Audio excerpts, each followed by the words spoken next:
അല്ല, ഞാൻ പറഞ്ഞില്ലേ, ഇത് പൂർണ്ണമായിട്ടും ഫെസ്റ്റിവൽ എന്നുള്ളൊരു കാര്യത്തിന് വേണ്ടിയാണ് ആ സിനിമ എൻ്റെ അടുത്ത് കമ്മ്യൂണിക്കേറ്റ് ചെയ്തിട്ടുള്ളത്. അല്ലെങ്കിൽ ആരും അന്ന് ധൈര്യപ്പെടുക പോലുമില്ല. പക്ഷെ ആ ഒരു ലിജോൻ്റെ തോട്ടും ആ സിനിമയുടെ സ്ക്രിപ്റ്റ് വായിച്ചപ്പോൾ ഉണ്ടായിരുന്ന എക്സൈറ്റ്മെൻ്റ് ഒക്കെ തന്നെയാണ് ആ സിനിമയിലോട്ട് വന്നത്. പക്ഷെ അത് പോകുന്നത് എങ്ങോട്ടാ? ഒരു ഫെസ്റ്റിവലിലോട്ടാണ്. ബാക്കി നമുക്ക് വേറൊരു ഫോമുണ്ട്. നിങ്ങൾ IFFK അവരത് പ്രദർശിപ്പിച്ചില്ല. അവിടെ അത് പ്രദർശിപ്പിച്ചിരുന്നെങ്കിൽ ഇതൊന്നുമില്ല കാര്യം. ഞാൻ ഇതിനെക്കുറിച്ചിട്ട് സംസാരിക്കാൻ പോലും വരില്ല. IFFK തെറി ഇല്ലാത്ത വേർഷൻ പ്രദർശിപ്പിച്ചു. അതിനുശേഷം തെറി ഉള്ളത് പുറത്തു വന്നു. അപ്പോൾ ഇത് ഞാനിതിൻ്റെ പേരിൽ ഏറ്റവും കൂടുതൽ സഫർ ചെയ്ത ഒരാളാണ് ഞാൻ. എന്നെ വിളിച്ചിട്ട് എടാ ഓക്കെ അല്ലേ എന്നൊരു വാക്ക് ചോദിച്ചിട്ടുണ്ടെങ്കിൽ സംസാരമില്ല. ഇത് പൈസയുടെ ഒരു പ്രശ്നമായിട്ടോ കാര്യമല്ല. പൈസ എന്ന് പറയുന്നത് ഞാൻ പറഞ്ഞു, ഈ 2 പടം ചെയ്തിട്ട് എനിക്ക് അത്രയും ഓഫറും പൈസയും കിട്ടുന്ന ഒരു സമയത്ത് ഞാൻ ഈ സിനിമ ചെയ്ത് എന്തായിരിക്കും? എൻ്റെ സൗഹൃദം, എൻ്റെ സിനിമ എന്ന് പറഞ്ഞാൽ സൗഹൃദമല്ലേ? അങ്ങനെ ഒരു സിനിമ ഉണ്ടാവുന്നു, ഭയങ്കര ഒരു ക്യാരക്ടർ ചെയ്യുന്നു, ഭയങ്കര ഫ്രീ ആയിട്ട് ഇങ്ങനെ എനിക്കിങ്ങനെ ഞാൻ അങ്ങനെ അഭിനയിക്കാൻ പറ്റിയാൽ എനിക്കതൊരു വേറൊരു കാര്യമാണ്. പക്ഷേ ഇത് എഫക്റ്റ് ആവുന്നതെന്ന് പറഞ്ഞാൽ എൻ്റെ ഭീകരമായിട്ട്. കാരണം ആ കോൺഗ്രസിൻ്റെ ഒരു വിഷയം കഴിഞ്ഞതിന് ശേഷം ഈ തെറിയുടെ ഒരു വിഷയം വന്നു. അതൊരു മാസം ഞാൻ അനുഭവിച്ചത് എന്താണെന്ന് എനിക്ക് മാത്രമേ അറിയുള്ളൂ. പക്ഷേ ഇതിലൊന്നും അറിയാത്ത ഇപ്പം എൻ്റെ ഫാമിലി ഭയങ്കരമായിട്ട് ഇപ്പോൾ പിള്ളേർ വലുതായി കഴിഞ്ഞപ്പോൾ ഈ കാര്യം പറയാം. കാരണം ഇപ്പം നിങ്ങളൊന്ന് ആലോചിച്ച് നോക്കും. ഞാനിപ്പോൾ അടുത്തൊരു ട്രോള് കണ്ടതാണ്. വയനാട്ടിൽ കടുവ ഇറങ്ങി എന്ന് പറഞ്ഞിട്ട് ന്യൂസ് വന്നിട്ട് കടുവേനെ നോക്കുമ്പോൾ കടുവ എൻ്റെ തെറിയാണ് പറയുന്നത്. മറ്റവിടെ ആന ഇറങ്ങി എന്ന് പറഞ്ഞിട്ട് ആന ഇങ്ങനെ നോക്കുന്നൊരു സ്റ്റില്ലിട്ടിട്ട് ആനയുടെ അടുത്ത് എന്താ വെച്ചിട്ട് എൻ്റെ ഡയലോഗാണ് വരുന്നത്.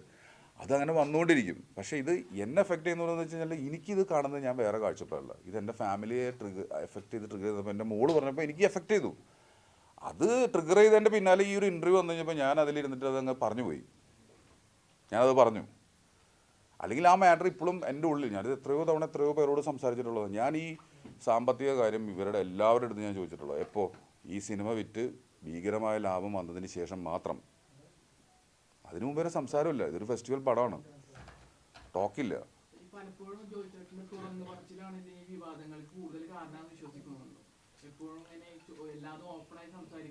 അല്ല, എൻ്റെ പറച്ചിൽ തുറന്നു പറച്ചിൽ എന്നുള്ളതല്ല, എൻ്റെ പറച്ചിൽ എനിക്ക് എൻ്റെ പണിയാവാറുണ്ട്. കാരണം എന്ന് വെച്ചാൽ ഞാനിപ്പോൾ കമൽ സാർ എന്നെ കുറിച്ചിട്ട് പറഞ്ഞിട്ടുള്ളൊരു ന്യൂസ് ഹൈപ്പായി കഴിഞ്ഞപ്പോൾ ഞാൻ ആദ്യം ആലോചിച്ചത് അത് അങ്ങനെ ഒരു ഭയങ്കര ന്യൂസാവുമെന്ന് പ്രതീക്ഷിച്ചിട്ടല്ല ഞാൻ ആ ഫംഗ്ഷന് പോകുന്നത്. എന്നെക്കുറിച്ച് അങ്ങനെ പറയുമെന്ന് അറിയില്ല. അത് ഹൈപ്പായപ്പോൾ ഞാൻ ആദ്യം ചിന്തിച്ചത് ദൈവമേ ഇതിനി ഒരു ഡൗൺ ഉണ്ടല്ലോ, അത് ഏത് വഴിക്കാണ് വരണേന്ന് ആലോചിച്ചതാണ്.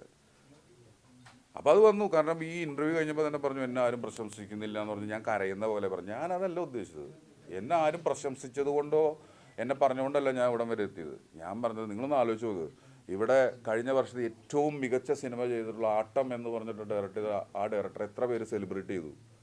ആ സിനിമയിൽ അഭിനയിച്ച ഫീമെയിലായിട്ട് ക്യാരക്ടർ അഭിനയിച്ച ഒരു കുട്ടിയുണ്ട്. ഞാൻ കണ്ട ബ്രില്യൻ്റ് ആയിട്ടുള്ള പെർഫോമൻസ്. ആ കുട്ടീനെ എത്ര പേര് സെലിബ്രേറ്റ് ചെയ്തു. അല്ലെങ്കിൽ കിഷ്കിന്ദയാൻ്റെ പോലത്തെ ഒരു ഡയറക്ടർ എത്ര പേര് ചെയ്തു. പോട്ടെ, നായാട്ട് എന്നുള്ള ഡയറക്ടർ ചെയ്തിട്ടുള്ള മാർട്ടിൻ പ്രക്കാട്ട് എത്രമാത്രം സെലിബ്രേറ്റ് ചെയ്യപ്പെട്ടു. അല്ലെങ്കിൽ ഇങ്ങനെ കുറേ പേരുണ്ട്. അവരെ എല്ലാവരെയും അങ്ങോട്ടും ഇങ്ങോട്ടും ഒരു അപ്രീഷിയേറ്റ് ചെയ്യുന്നൊരു കൾച്ചർ വേണമെന്നുള്ളൊരു നല്ല ലെവലിൽ മാത്രമാണ് ഞാനത് ഉദ്ദേശിച്ചത്. അത് എന്നെക്കുറിച്ച് ആ കോൺവെർസേഷൻ തിരിച്ചു വരുന്നത് എന്നെ ആരും അഭിനന്ദിച്ചില്ല, എന്നോട് ആരും കരഞ്ഞില്ല, എന്നോട് പറഞ്ഞില്ല, എന്നോട് പറയാറില്ല എന്നുള്ളൊരു സത്യാവസ്ഥ. അത് ഞാൻ കോമൺ ആയിട്ടാണ് ഞാൻ പറയുന്നത്. അപ്പം അത് തെറ്റിദ്ധരിച്ചിട്ട് വേറെ രീതിയിലാണ് വരുന്നത്. മൊത്തം ചളാവാണ് സംഭവം. നിങ്ങൾ ഇത്രയും വർഷത്തിനിടയിൽ ഒരാൾ നിങ്ങളൊന്ന് ചോദിച്ചു നോക്കുക.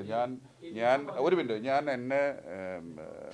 എനിക്ക് എന്ത് പ്രോത്സാഹനവും എന്ത് കാര്യം കിട്ടിയിട്ടായിരിക്കും ഞാൻ തോൽവിയിൽ നിന്ന് എൻ്റെ ജീവിതത്തിൽ എനിക്ക് സക്സസ് കിട്ടുന്ന സിനിമകൾ അഭിനയിച്ചത്. അതെൻ്റെ തിരിച്ചറിവ് കൊണ്ടാണ്. പക്ഷേ അതല്ലാത്തൊരു കൾച്ചർ വരണം എന്നുള്ളതാണ് ഞാൻ ആഗ്രഹിച്ചിട്ടുള്ളൂ.